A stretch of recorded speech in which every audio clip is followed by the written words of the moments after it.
E hoje eu quase não faço mais síntese, eu faço narizes eletrônicos. Só que aconteceu a mesma coisa com os narizes, né?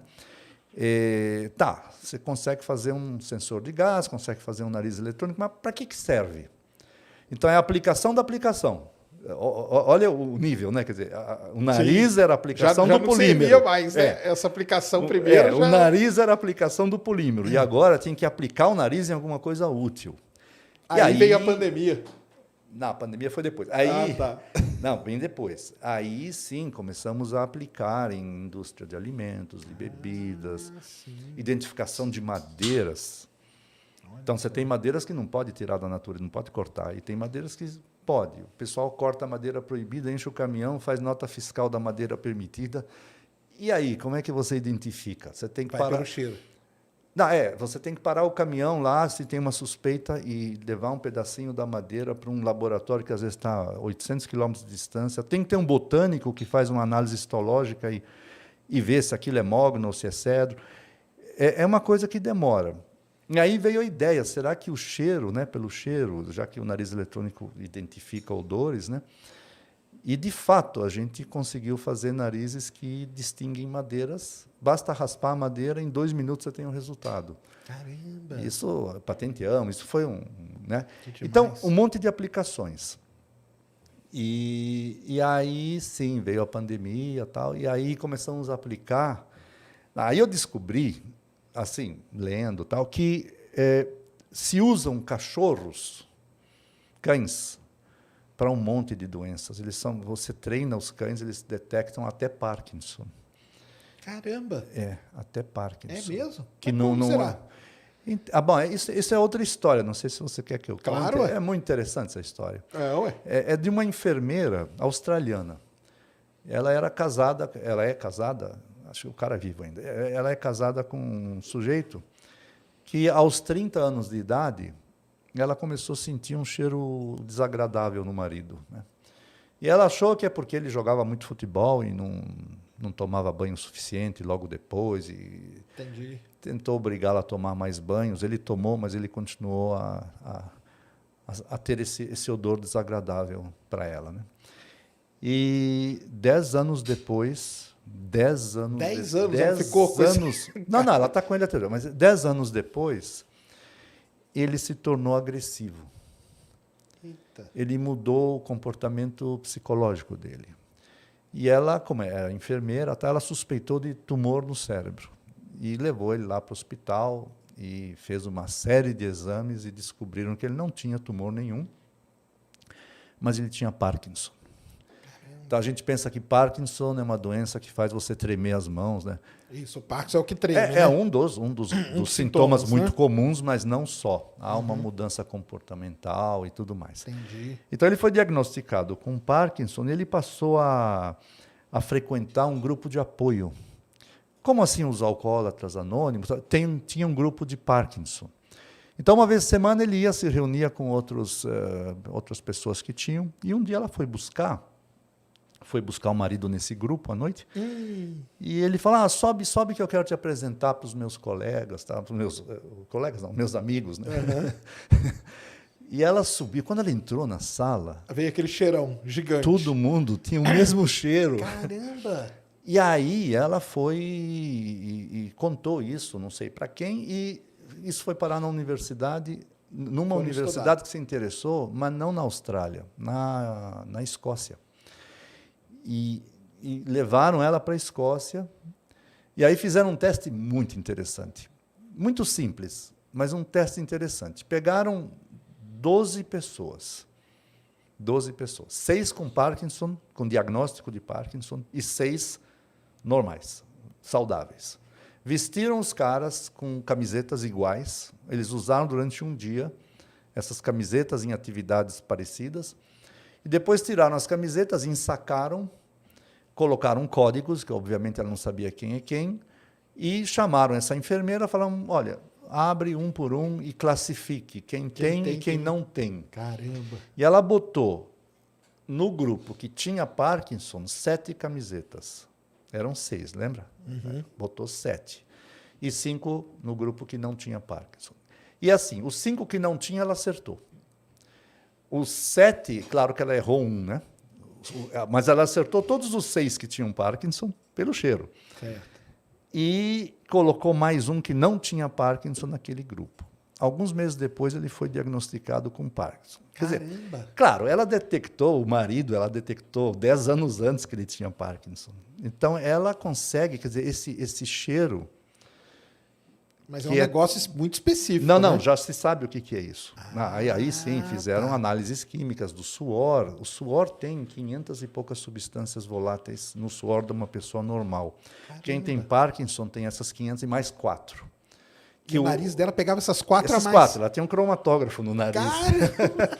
Que Então nariz, pegava, hein? o nariz é espetacular. Nariz absoluto. A gente fala do músico tem ouvido absoluto. Bom, publicaram um artigo, ela entrou como coautora, não é Sério? agradecimento. Cara. Sim, porque ela participou da pesquisa, Entendi. ela era cheiradora do... Ela era o instrumento, né? Que fazia o teste. E aí treinaram, aí um grupo na França, um grupo de veterinários que trabalha com cachorros, treinados para detectar muitas doenças, foi treinado e consegue detectar Parkinson com praticamente que legal 100% isso. de certeza, né?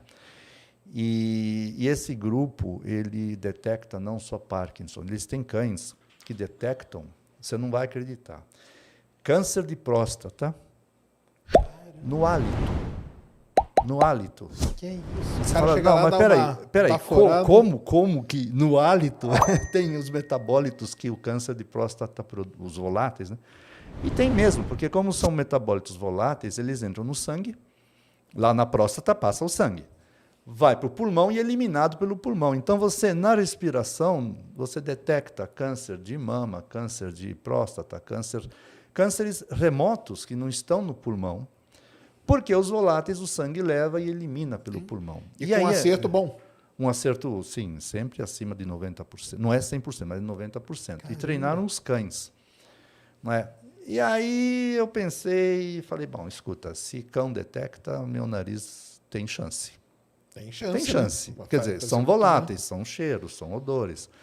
E aí a gente começou a querer usar os narizes eletrônicos Mas também. Antes, o do Parkinson, qual que era o lance? Porque o 4 substâncias voláteis que tem no que suor. saía no suor. Ah, tá. Entendi. E a camiseta estava com o suor e ela detectava. Ela tinha um nariz parecido com o cachorro detecta assim 300 vezes mais sensível que o nariz humano, né, os cães. E alguns humanos têm um nariz realmente muito bem... Eu tenho uma colega de turma do IQ, que ela foi, agora está aposentada, mas ela foi durante muitos anos, ela é muito famosa, Lourdes Feitosa é o nome dela, já apareceu no Fantástico, ela é cheiradora de carro novo.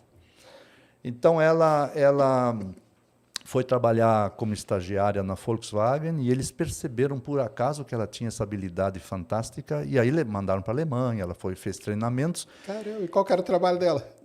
Cheirar carro novo. Então... Mas qual que era o objetivo? Assim? O objetivo é que brasileiro adora cheiro de carro novo. Tem até perfuminho que você compra sim. e joga no carro velho para ele cheirar. Para cheirar igual novo, né? Engana o mas cérebro, né? esse cheiro de carro novo são voláteis que vêm dos plásticos usados. Caramba. São solventes orgânicos, são coisas que são nocivas para a saúde, entende? Então, tem limiares, e até muito pouco tempo atrás, não eram narizes eletrônicos que se usava, era o nariz humano. Então, tinha uma pessoa treinada, e, no caso dela, tá, tem um nome, é osmóloga. Osmóloga? Osmologia é a ciência dos odores, né?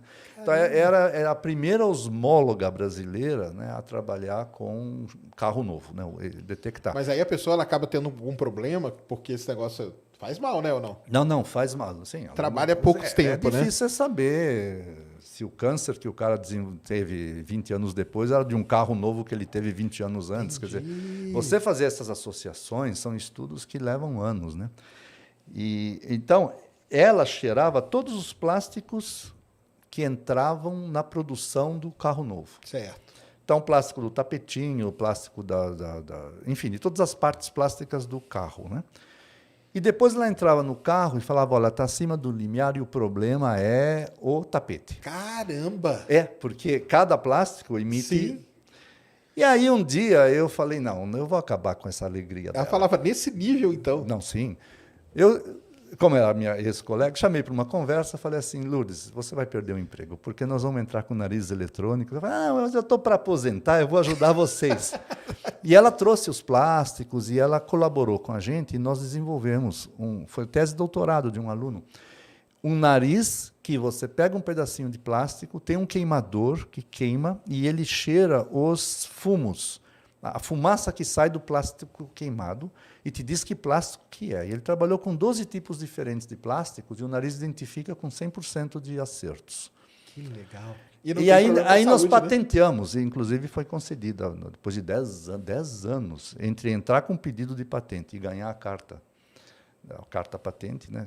10 anos. E a Lourdes faz parte dos co-inventores.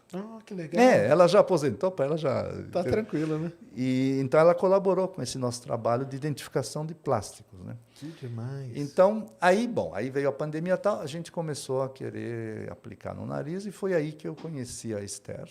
Entendi. A Esther Sabino, a Ana Sara Levin, que por sinal é minha prima, descobri depois de 60 anos que eu tenho uma prima. Acontece, e assim, né? bastante próxima, nossos avós são irmãos, né? Olha só. E não sabíamos. Pegaram caminhos diferentes.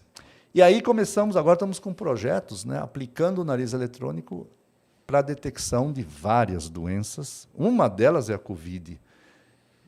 Mas aí, peraí, aplicando o nariz para detectar a Covid? Você